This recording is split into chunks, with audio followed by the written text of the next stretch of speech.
Bonjour à toutes et à tous. Aujourd'hui, nous allons nous intéresser au théorème de Pythagore.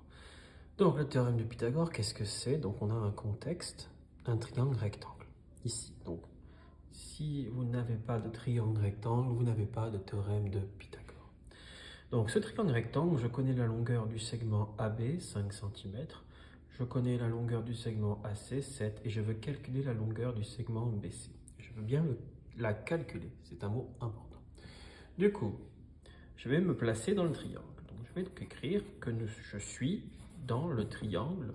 Il a un nom, ce triangle. Alors, même s'il n'y en a qu'un seul, on dit quand même où on se place dans le triangle ABC. Et on va préciser que ce triangle est rectangle en A, parce qu'il faut forcément un triangle rectangle pour faire le théorème de Pythagore.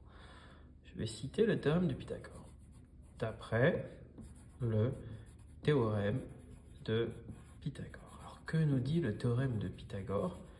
Il nous dit que le carré de l'hypoténuse, donc je prends le plus grand, qui est toujours en face de l'angle droit, et je le mets au carré.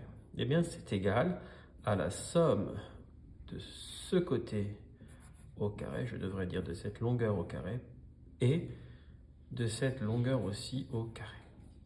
Du coup, je n'ai plus qu'à remplacer par les valeurs connues. AB mesure 5, donc on n'a pas d'unité, et on le met au carré. Et AC mesure 7, et on le met au carré.